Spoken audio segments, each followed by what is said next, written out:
Alright, everybody. So we're going to do it like this. Crossing the Red Sea.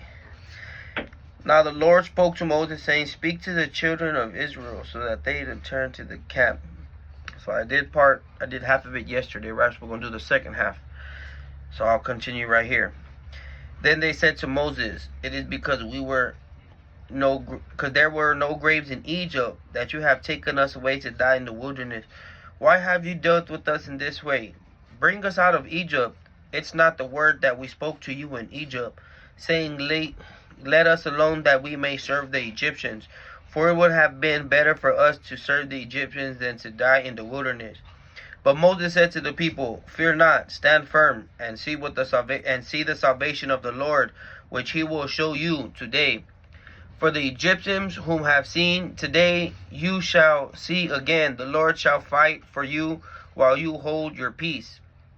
The Lord said to Moses, "Why do you cry out to me? Speak to the children of Israel, so that they go forward. And as for you, lift up your rod, and stretch out your hand over the sea, and divide it. When the children of Israel shall go on dry ground through the midst of the sea. As for me, surely I will harden the hearts of the Egyptians, so that they shall follow them.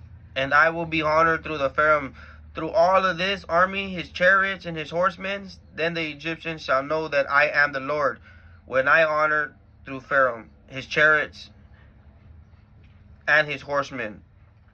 Then the angel of God, which went before the camp of Israel, moved and went behind them.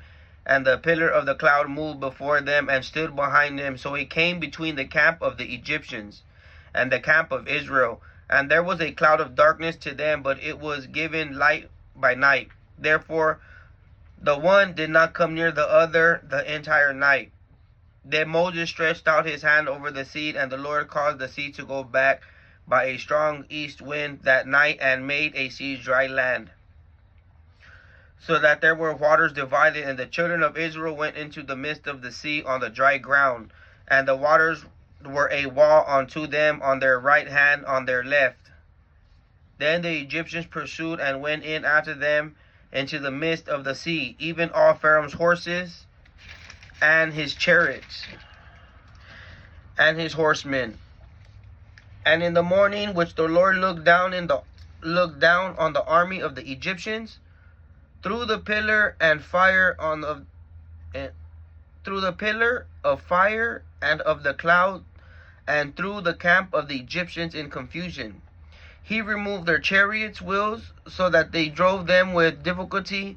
And the Egyptians said, "Let us flee from the face of Israel, for the Lord is fighting for them against Egypt." Then the Lord said to Moses, "Stretch out your hand over the sea, that the waters may come back upon the Egyptians, upon their chariots, and upon their horsemen." So Moses stretched forth his hand over the sea, and the sea returned to its normal place. When the morning appeared, while the Egyptians fled against it, the Lord overthrew the Egyptians in the midst of the sea. The waters returned and covered the chariots and the horsemen, and all of the host of the Pharaohs that came into the sea after them. There remained not so much as of one of them. But the children of Israel walked on dry land in the midst of the sea, and the waters were a wall on them on their right hand and on their left. Thus the Lord saved Israel that day from the hand of Egyptians.